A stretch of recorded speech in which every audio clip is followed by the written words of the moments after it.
Well, I forgot I need to wait 10 seconds because it may not record everything I'm saying. And then it looks even more off-settling or sounds even more off-settling when it just picks up in the middle of a sentence. But anyhow, good morning. It is Saturday, June 24th. I woke up at 6:29 a.m., so maybe about 10 minutes ago. And today I have a meeting at 10 o'clock that I know I'm not going to enjoy, and it's okay. I'm still going to go. Do I have any more meetings today? No, that's the only one at 10 o'clock. I'm not going to enjoy it. I'm not going to like it. It's not going to work out, but I'm still going to go. Okay. And then the rest of my day will be spent. Let me check real quick and see if I have any extra emails that dwindled in, trickled in.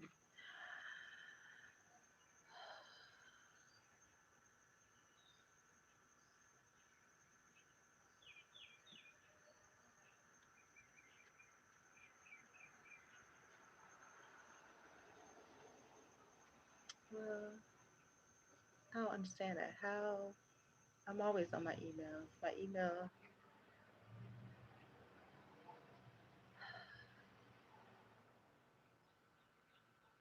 all right, somehow what I usually use for my emails is closed out. I don't recall closing it out, but okay.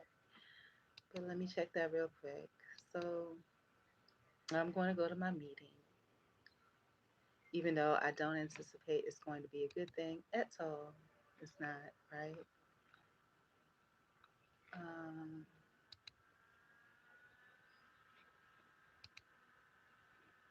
yeah,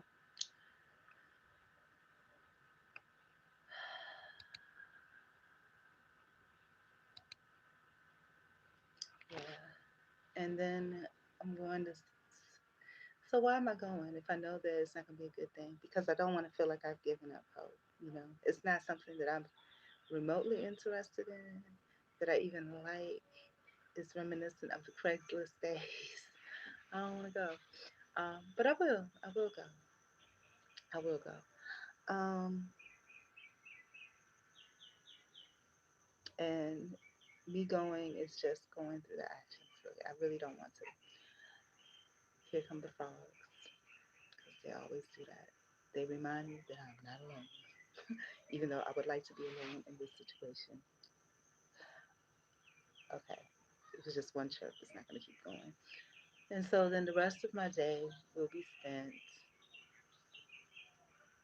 on my next moves. Do I have the wherewithal to make the next moves? No. And when I say wherewithal, mentally, yeah, because I have to push through. But financially and socially, no.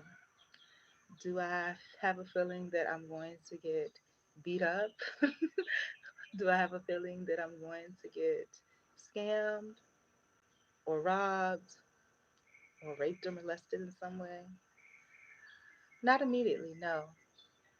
I, there is an opportunity once people know that and when if I stop recording, you see this? This is real. This is really my life. I'm not making this up. But um, there is a concern that once I get going and people realize my situation or my status, that I will start getting harassed.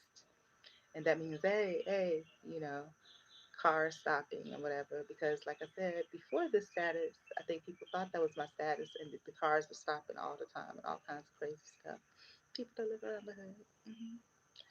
So I anticipate that going. Am I going to say this hood? I am not. Do I know where I'm going? I do not. I don't have absolutely no idea. I have appointments over the next few days. I did say that I was going to make a commitment late last night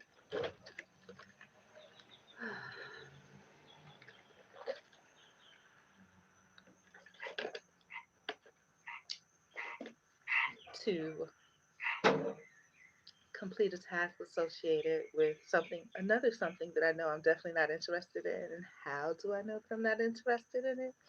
I know that I'm not interested in it because this last offer that I received, that I accepted without them telling you that the stipulation of that was TB, and CV clearance for working remotely. Why do I need TB and CV clearance for working remotely? Who is coming in contact with me directly? Who? Nobody. Nobody's coming in contact with me.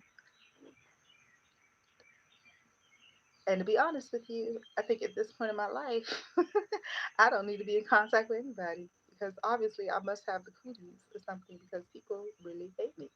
Um, and when I say people, not people that need my help, like customers, but people that don't need me. You know, if they don't need you, they hate you. They hate me. But and hate is a strong word, but they definitely don't like me, and they definitely don't care what becomes of me or how their actions affect me or impact me. They do not care. I am not. I'm subhuman to them, or they just don't care about humans. So I don't know, but that's my day. My day is gonna be. I have a meeting at 10.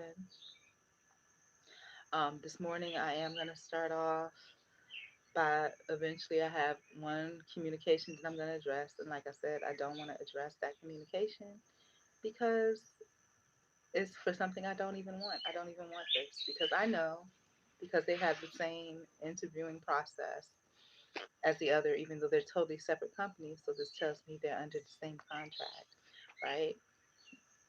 That the requirements for the pre-appointment screening is going to be the same. I'm fine with a background check, which is so weird to me. I need to still find out what happened last time. I was working. um, I'm fine with a background check. I'm fine with the drug test because I don't take any drugs, including these crazy drugs that they're putting out there today that are not meant to do anything but get you addicted, get you more dependent. And speaking of which, drugs are not only pharmaceutical drugs, but drugs are also things that change the chemistry of your brain and your mind and impact you emotionally and how you address things. So if I say that I'm completely drug free, which I am, in the real world, but looking from Maria speak about taking it deeper, that drugs are things that affect your mind, your mentality. Here come the birds. And see, these are normally things that would be beautiful. Your mind, your mentality, and how and impact how you operate and maneuver. It changes your behavior. So that could also be psychological or physiological. So what are things that I allow to induce my behavior now? I don't know because even though these things are happening and they are very real, they are very real. Um, I don't know if I really see them as negative. It is stressful because there is a change, but not necessarily negative because, as you guys know, I need a change. This is not necessarily good, right? So I think the way that people communicate or interact with me, and I need to turn that around because I always like to turn it around where I am the culprit. That way I can see what I can do better or decide to make a change in what I do. But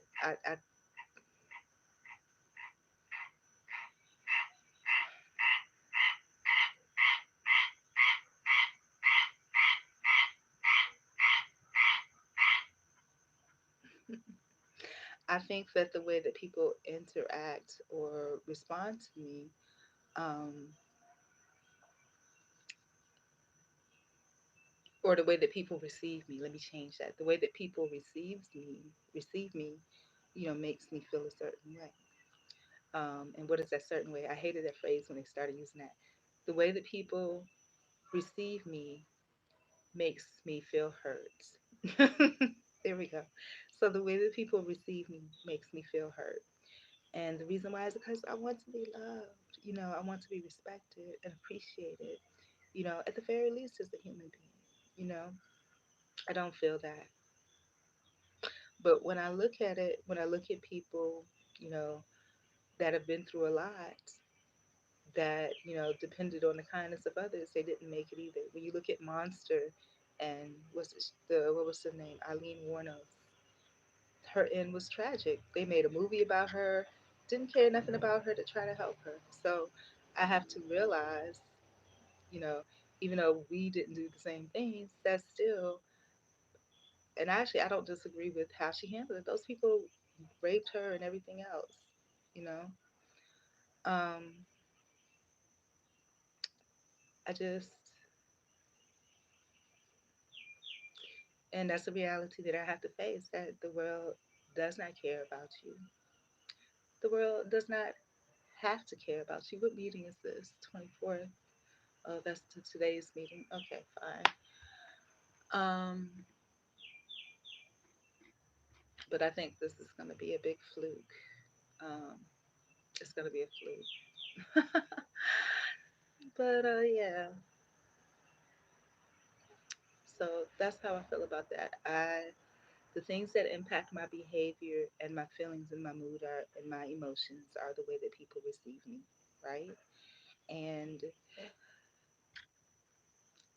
And the way that people receive me impacts me because it makes me feel sad and hurt. Because it brings to mind the truth. The truth hurts. It brings to mind the truth and reality that people do not have to care about you. And I think there was an actress that said this: they don't have to like you, they do not have to respect you. So it's all about responsibility because it puts the burden on me that, like she said, but they don't have to like me, respect me, or care about me. But I always hit the key points. The frog. Okay, I know y'all hear it. But people don't have to like me, respect me, or care about me. But I better have that respect, that like, and that love for myself, independent of that. Because it's very clear and evident in history. Like I talk about looking at the legal system and police and that. I'm like, how do people even trust them to do anything when you see their history, right? So when you point your finger out, you have four, well, at least three, pointing right back to you, right? So, I have to look at it this way when I look at people. You know, how can I trust people with my feelings, my emotions, or to respect me if you look historically at these documentaries? If I look around me and I see historically on a daily basis, no one has. But even looking at people that went through things that were a billion times more traumatic, knowing that when I look at social media and I see people that are clicking on things and liking things where there was somebody that helped somebody, quote unquote, sporadically or whatever, they don't care about those people because I've mimicked those as because those are situations that I've been in. And didn't even receive a response. So people don't care. They care as much as it benefits them, and it benefits them to feel part of the crowd. So they need to feel like everybody else is doing it for them to do the same. So knowing how fickle people are, I have to focus on me, loving me, caring about me, respecting me. And eventually I will need to go private, which, I don't want to because I don't want to, but God is going to put me in a situation where I have to, right? Because there's still a glimmer of hope that somehow I'm going to connect with somebody, be great, you know, supporters of each other virtually, you know, and that doesn't mean anything personal. It means the equivalent of, Tasha Kia K. And it doesn't, she makes money, but it doesn't have to even do with that. But equivalent of people watching and seeing things they can relate to, and the interaction, them sharing things that they have experienced with you, and I know that my life is not so independent and so special or unique that I'm the only one that experiences what I experience. But again, I think people also, and I don't fault anybody for this either, are fickle about who they share things with. And the reason why is because of energy. If you see that I'm not winning, I don't have any support, and perhaps you're dwindling, you know, and maybe you feel like it's going to make you fall, or you don't particularly want anybody to know that you are losing in life right now. But it happens, we're human, it does happen right now. And sometimes, like they say, you have to lose to win, and sometimes the loss is the win. So maybe this will be my first win because this is the most rock and hard place situation I've been in, you know.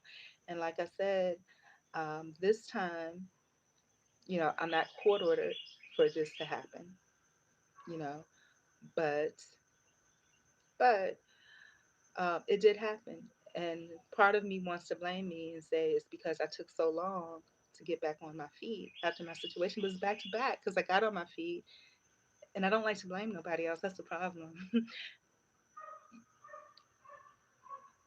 And I'm not going to blame anybody else. But yeah, so that's my realization for today is that you have to care about you. You know the history of the way that people interact and their propensity to genuinely without any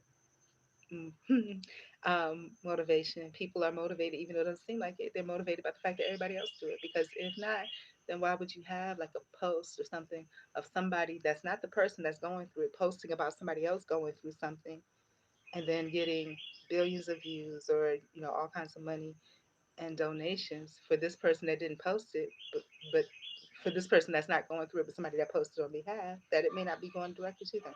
Why do people decide that they're going to donate to charities and whatever, but they would not do a single thing for a certain person that they walk past unless they felt that they could talk about it later or whatever. But that's not really true. I remember I was in the dollar whatever. That person probably talked about it too, so I don't know. But I don't know. But the bottom line of it, the realization, try to sum it up in 5 letters or less. Realization. You and only you is the caretaker of you and is responsible for you. In that world, there's no one else. That was more than 5 words. And then my duties for today, I'm going to that meeting, even though I don't want to. And I'm completing the process on something that I don't think will be good for me. And it's not the first one that already told me that they're doing TB. I'm way back on that. That's like at the end of my priority list because I'm not interested in that no more. And it's okay. Um, so again, my task of the day is knowing that it's me and only me. There's nobody else. No need to, and there's not going to be anybody else. Like Oprah said, nobody's coming. Nobody's coming to save me. It's nobody else. The second thing is I am going to that meeting. And that's not really second because I have a lot of time. So before that meeting. So first, nobody cares about me but me. I need to govern myself accordingly. Need to. Second thing, I'm going to complete the process on this other thing because they didn't say that they're going to require all that stuff, but they're going to. I know it. But, just going through the due process, I'm going to do that. Okay. The third thing is I am going to prepare.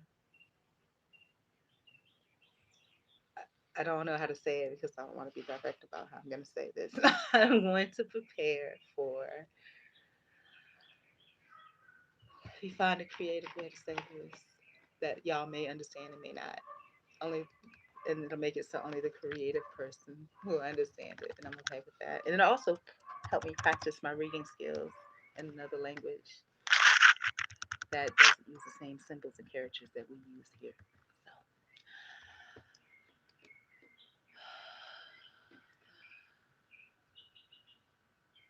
So, oh, I like this. I'm gonna say this. So, if you're Spanish and you happen to hear this, let me know if you understood. Tanto tiempo disfrutamos de este amor. Nuestras almas se secaron tanto así que yo guardo tu sabor, pero tú llevas también sabor a mí. That is a song, and it's so beautiful. But anyways, let's focus on what we need to focus on. Oh gosh. So those are 3 things I mentioned I need to do today. I'm working on mentioning the fourth. I don't even want to delete that because that's so beautiful. Oh my God.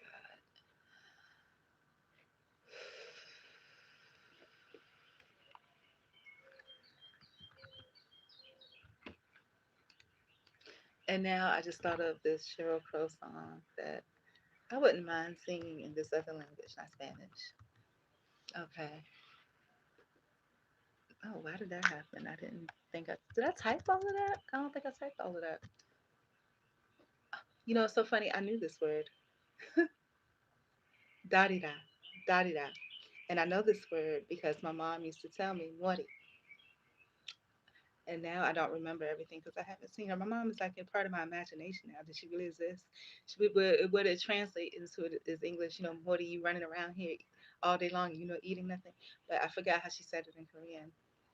All day, and I think she maybe said it in half Korean and half English. That's why all day, daughter, thinking on.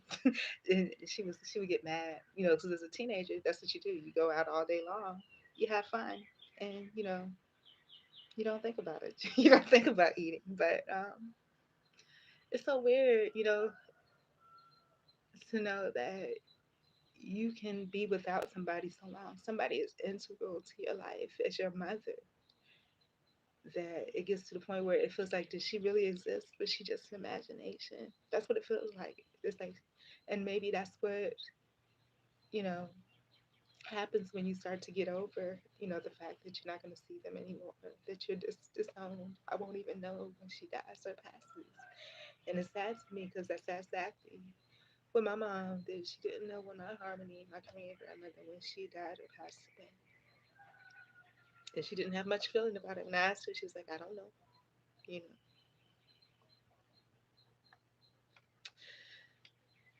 I'm like a little orphan child. So she got her wish. She said she wanted to send us to the orphan house. She did her 18 years of time. Well, 17, because I was out by 17. But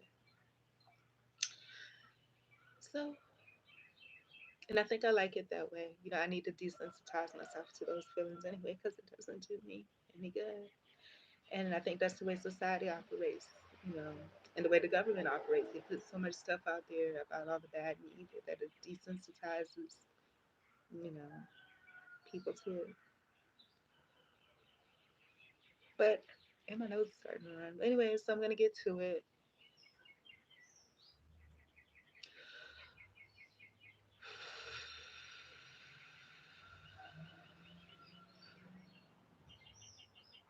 And as tribute, Cheryl Crow's Run. Run, baby, run, baby, run, baby, run.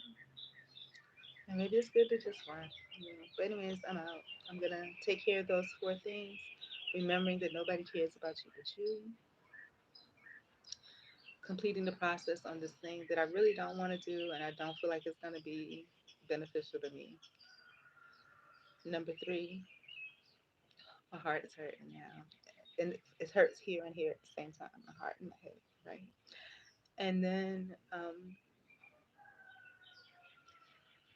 going to this meeting, and then preparation for as smooth a change as I can, right? And then that's it. And I should be okay. You know, the tears that you're seeing or not seeing are tears of combination of joy and relief because this needed to change. I was trapped. um, and there are also tears of hurt because, the realization of what the world is. Because I don't think I deserve the lack of love that I get, the disrespect that I get. I don't deserve any of that. But I guess in the eyes of others, maybe I do because I don't benefit their life in any way, and not because of lack of wanting to, but the things that I was raised up on, they don't hold any value in this world anymore. So, not authentically.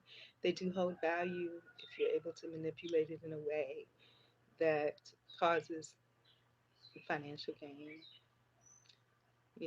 or that looks good. But, this is the reality of it, you know. But speaking of reality, I also understand the reality that that's how the world operates. So, like, I want to understand the reality, people to understand the reality of pure goodness.